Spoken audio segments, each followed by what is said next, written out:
Please ভাই আপনারা চলে যান তোমার দোকানের সামনে থেকে। দেখছেন ওই দোকানদার ভাই কি কইছে?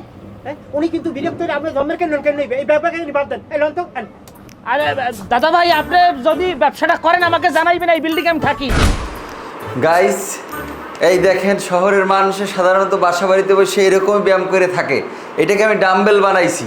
শহরে তো আর কোলা নাই যে চাইলেই ফুটবল ক্রিকেট খেলবে, এই জন্য শহরের মানুষজন এভাবে ব্যায়াম করে থাকে। দাঁড়ান, আপনাদেরকে আমি আরেকটা চমক দেখাইতে আসি। মামি, ও মামি এদিকে আসেন, এদিকে আসেন মামি।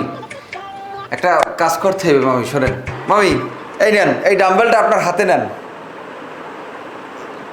আপনার হাতে নেন। শোনেন, আপনি এই ডাম্বেলটা নিয়ে ব্যায়াম করবেন, আমি সেইটা আমার ব্লগে দেখাবো যে আমার পার্সোনাল ট্রেনার মামানি আমাকে ট্রেনিং করাইতেছে। মিলিয়ন মিলিয়ন ভিউ হবে মামি, আপনি হিট হয়ে যাইবেন। নেন। সাগর, তুমি তোমার এই ভিডিও আর ভিউর চত্বরে আমার গড্ডাকে জিমখানা বানাই ফেলাবা? এই ডাম্বল দিয়ে যদি তোমার ফোনটা একটা বাড়ি মারি তাইলে বুঝবা যে ভিউ কারে কয়। যাও স্টোরুমে যাও। আরে বৌমা, তুমি আমার নাতিটার লাগে ফাও রাগারাই করো কা? গ্রামে বলা না, হ্যাঁ? গ্রামে বইয়ে ভিডিও বানায়, আর শখ লইছে, আর বাপের যখন টাইম নেই তো মোবাইল কিনছে, কিনে একটু ভিডিও বানায়, একটু বানাই দাও। যাই হোক, আমার কথা বাতাও। কারণ রাইতে কিন্তু আমার মাকে ঘুম ভালো হয় নাই, খাওয়া দাওয়ায় মনে হয় ট্রাবল হয়েছে, এই জন্য ঘুম ভালো হয় না। এখন আজকে দুপুরে রাঁধছো, দুপুরে যাই রাঁধো একটু খাসি কালাবো না, আমার দিও অল্প একটু, আর একটু পোলাও বলে ভালোই হয়, খাইলেই আরামসে একটা ঘুম দেবো। চাচা, দুপুরে পোলাও মাংস? আপনার কি মনে হয় আমি কি রান্নাঘরের বদলে রেস্টুরেন্ট চালাই? রেজাল্ট তো বইলে গেল আমার ডাল আর ভাত রান্না করতে।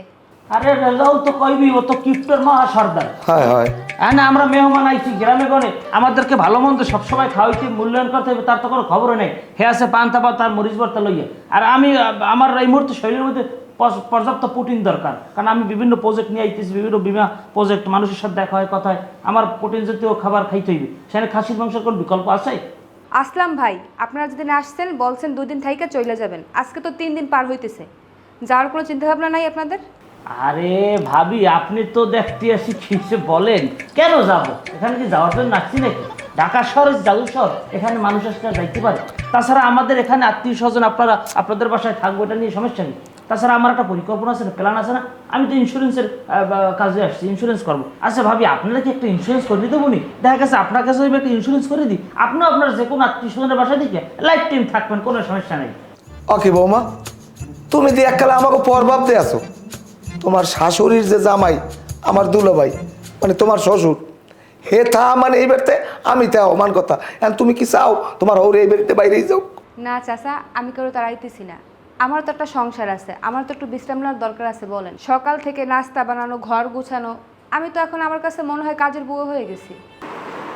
ওয়াও, চমৎকার মামি, আপনারা তো অসাধারণ অভিনয় করছেন। অত্যাচারিত গৃহবধূর আর্তনাদ, এই ক্যাপশন দিয়ে যদি এই রিলটা আপলোড দিই, মিলিয়ন মিলিয়ন ভিউ যে। মামি, আপনি কি একটু কান্না করতে পারবেন? শোনেন, চোখ দিয়ে যদি একটু পানি ঝরাইতে পারেন তাহলে কিন্তু ভিউ বেশি হয়। আপনি যদি চান আমি আপনাকে একটু গ্লিসারিন এনে দিতে পারি, চোখে লাগালে নগদ পানি বেরিয়ে যাবে। পারবেন না মামি? সাগর, তুমি যদি আর 1 সেকেন্ডও আমার সামনে মোবাইল ধরছো তাইলে কিন্তু আমি লাইভে যেয়ে কমু তুমি আমার